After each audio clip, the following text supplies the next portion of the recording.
nga baal ma loolu moom mooy indi raxma tey jii suñu jëlee njiit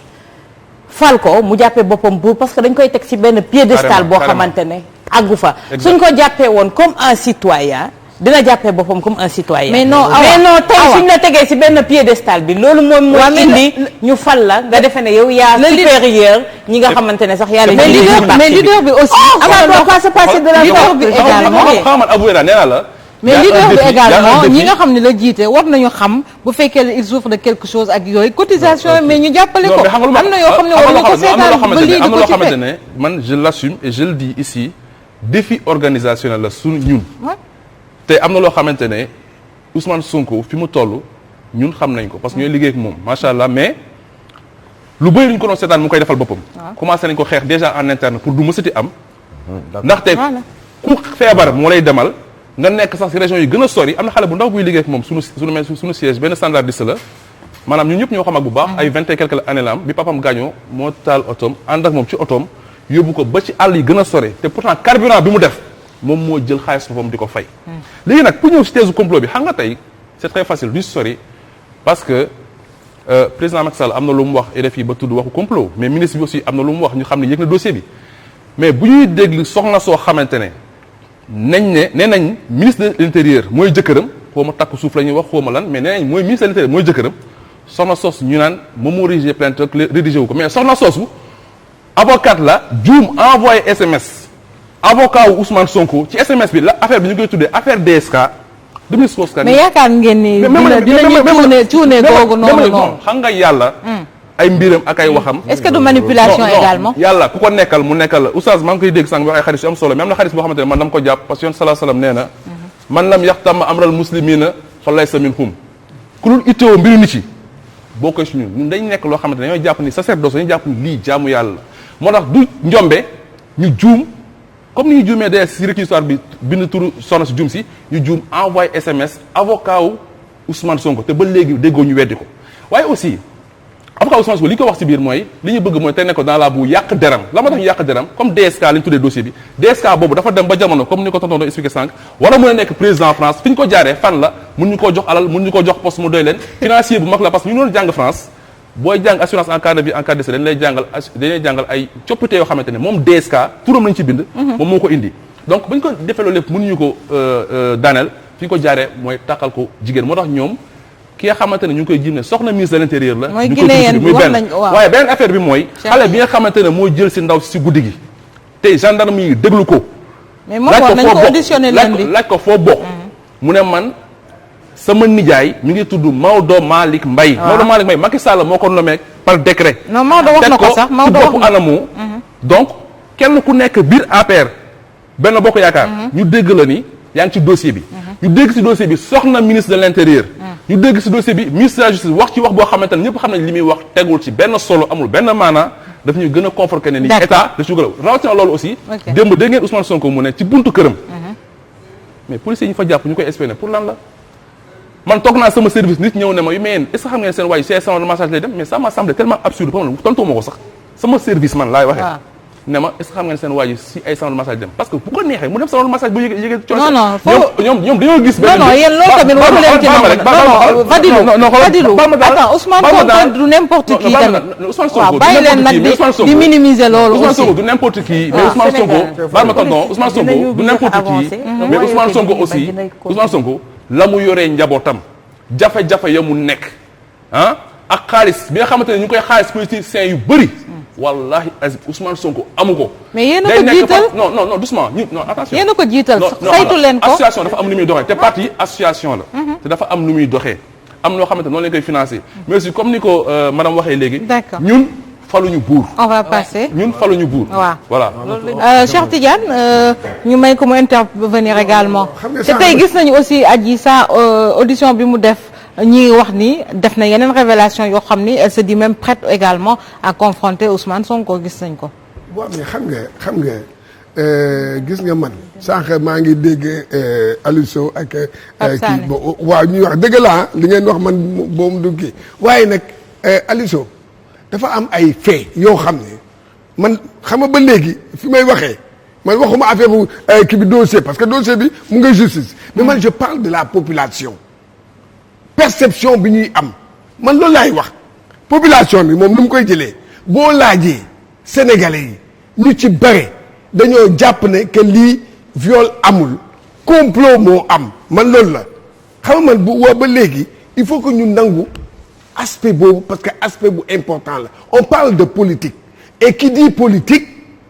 parle forcément de la population parce que ñoom ñooy gis waa mbir bi nu muy demee man foofu laay waxee loolu tax man may insister ci waxu complot bi ci li nga xam parce que am na ci ay affaires yoo xam ne ñu ngi koy wax sànq ba tey diw lan la fa doon wut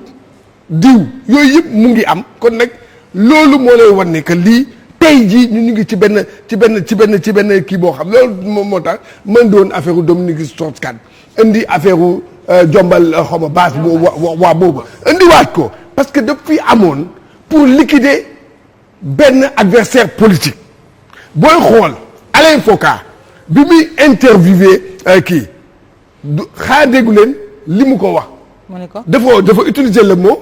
pour liquider un adversaire politique waaw. tu as vu nga perception boobu ngay gis ci moom perception nga yow mii Aliou Sow boo ñëwoon ak yéen ñaan ñi boo leen ñëwoon tey jii taxaw ak Macky Sall noonu ngeen di waxee parce que loolu moo nekk yéen loolu ngeen gëm ngeen ko bien vrai que parce que commencement Pape Sané wax na ne commencement moom gëmuloon complot mais après dafa dem ba ci biir nangu complot il faut que ñu nangu.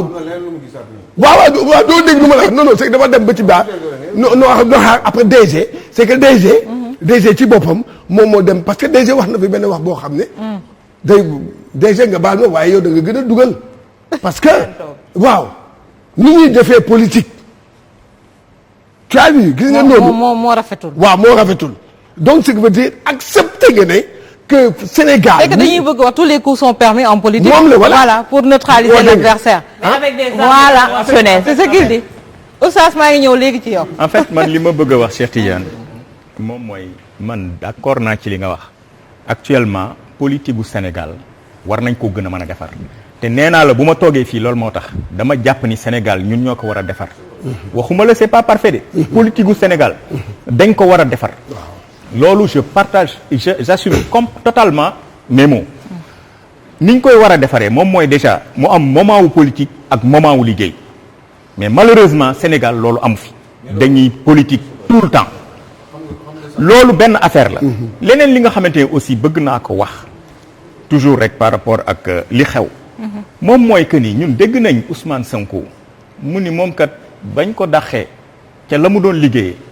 mu ubbi cabinam ñi ngi sant yàlla ndax benn dossier mën na cee am loo xamante ni dina toog at wax na ko ci benn man mii di wax ak yéen de li ko dal na ma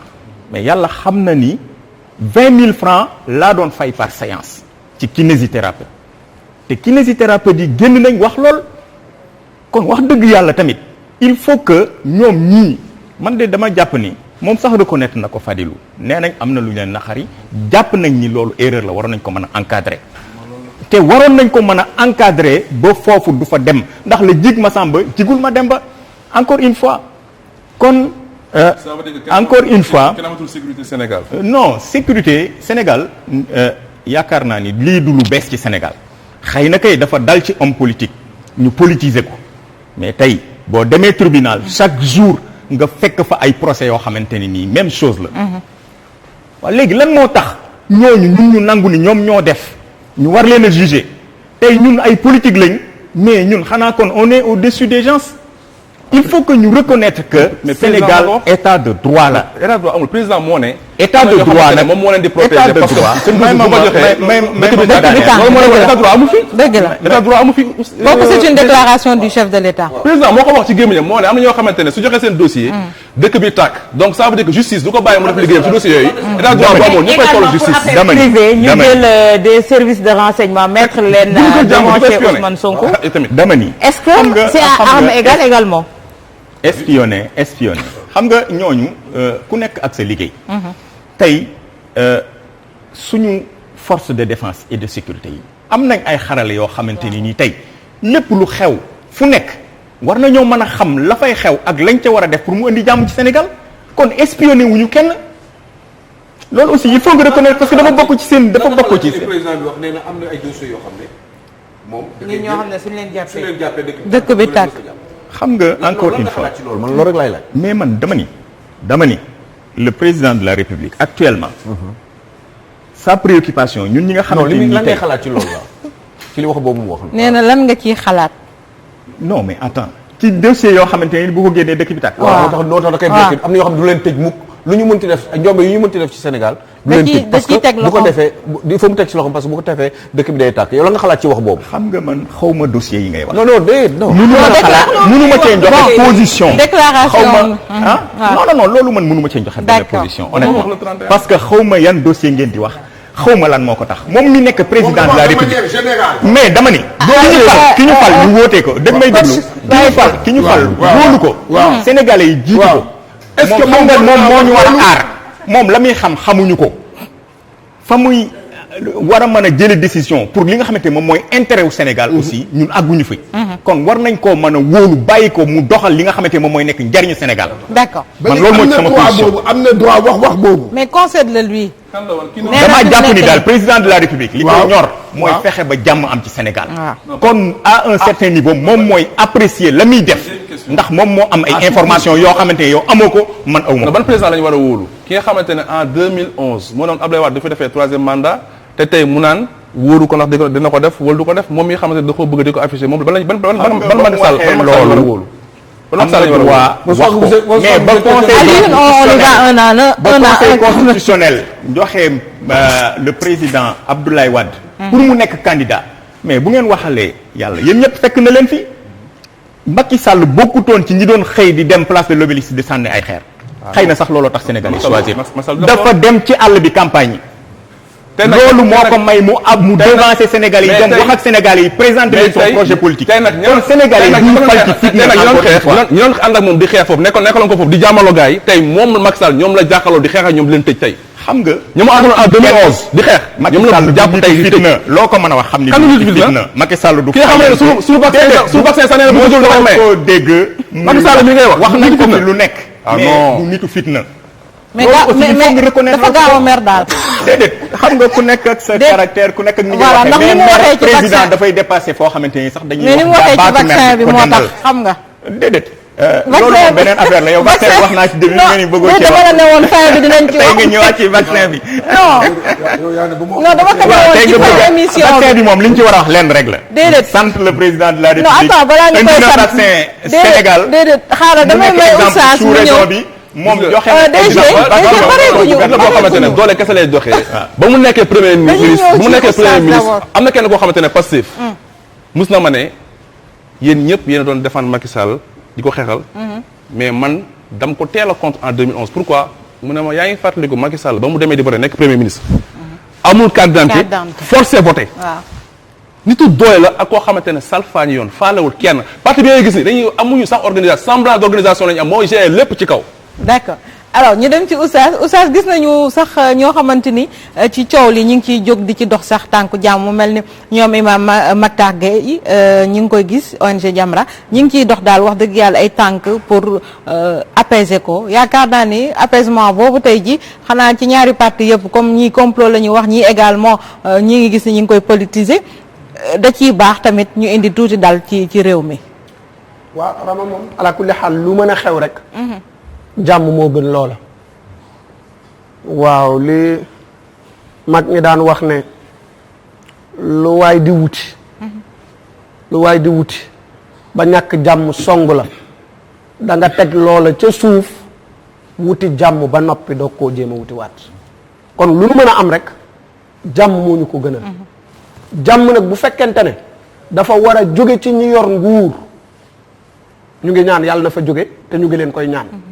bu dee daa war a jóge it ci ñi nga xam dañu nekk ci opposition dañu leen di ñaan it mu jóge foofu ñu àndandoo bokk jàmm li may wax toujours nag mbir daal bu amee yat xàccee ko ci kaw naan bip bala nga naan kii jooy noppil neel borom yat bi bàyyil mu bàyyi nga ne sëñ bi noppil nag léegi coow li jeex na mooy que ne jàmm moom la ñu ñaan te loolu ñoon di ci defit loolu moo war Fadel maa ngi ànd ak yow ci xadis bi nga wax man lam yahtam bi amril muminin fa laysa minna gis nga loolu warul nekk benn xadis boo xam ne des fois lañ koy utiliser gis nga ba ci lii xew tey ji mooy entourage bi ngeen war a entourer seen mbokk ci su juumee su nekkee ci yoon ala kulli xaal taxawaay boobu war a am ñu gunge ko wéttali ko mooy des fois li kii di jàmbat ne xaj na peut-être am na taxawaay yu ñu ko war a taxawu xaj na mu manqué moo ko jural lenn li parce que tamit nag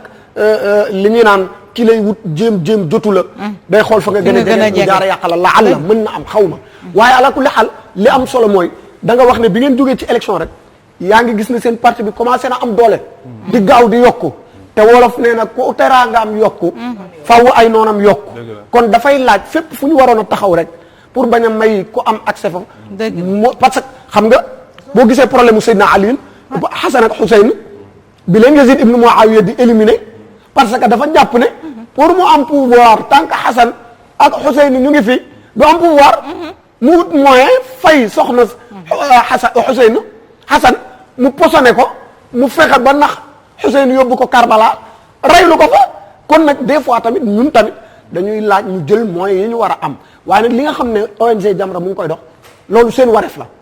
même fu yëf yi di mujj it li leen war mooy ay nitu diine lañ bu coow yëngoo